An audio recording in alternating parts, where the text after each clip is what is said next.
I had this canoe. All right, and so understanding, you can't study Middle Ages, European Middle Ages, without studying the expansion of the order of monks and the role that they had played in society. And you had obviously the expansion of Christianity. You talked last time about during the Roman times, Paul spreading Christianity amongst the Gentiles, and then eventually Christianity become the official religion of the Roman Empire under Theodosius. And then from there, just the spread of Christianity throughout the rest of the European continent. And but when you had that, you had certain groups of Christians or certain people within Christianity following the fall of the Western Empire who thought that there was just still something wrong with society.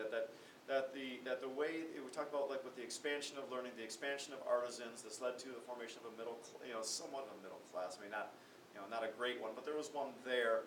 And there were obviously great inequalities amongst life.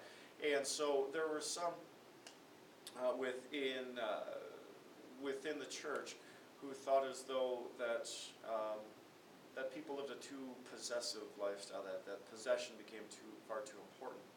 And so the order of Franciscans and Dominicans, St. Francis and St. Dominic, thought that existence should be much more basic, that almost idea of punishment and simplify life, lack of possession, and even keeping yourself hungry at times would bring you ultimately closer to God. And so, initially it starts off as just a very personal choice, but then some of the orders of monks between the Franciscans and Dominicans, particularly the Dominicans, felt as though that their idea should be portrayed on the rest of society.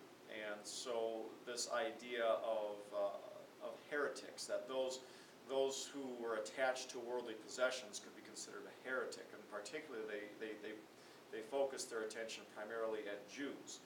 All right, we talked about how the Jews were kicked out of Rome during the Roman Empire, and during this diaspora, the spreading out of the Jewish people, and many of the Jews went into Europe.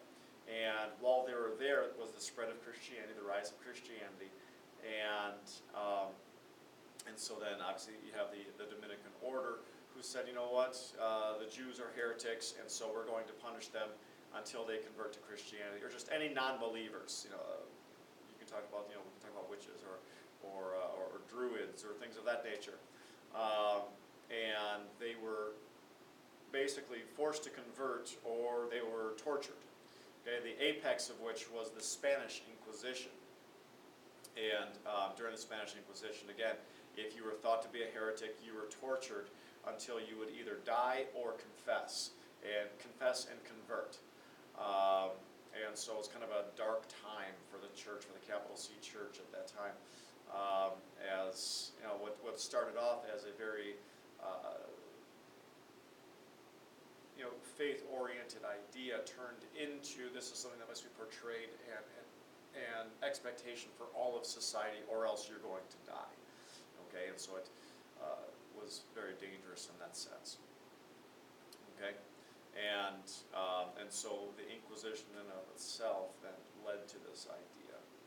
Okay, and so just to kind of backtrack, with the rise of Christianity and with also coinciding with the rise of artisans and somewhat of the middle class, you have orders of monks who kind of were looking at society and said, you know what, we need to simplify things and get back to really just the core of humanity, and even sacrifice certain luxuries for the sake of our faith and connection with Christ. And then, so that very personal idea then became an indictment on all of society and all heretics. Again, particularly pointed at the Jews, but anyone who was considered to be a non-believer, and the apex of which being the Spanish Inquisition, in which tens of I don't want to throw an exact number on it, but many were killed, tortured for the sake of religion. Okay, and so that's really what we're getting into with this one today. Uh, haven't decided yet. We might have additional lectures on plague and the segue into the Renaissance, but I might save that for Renaissance. So we'll see. Okay, check back later in the week. Enjoy your day.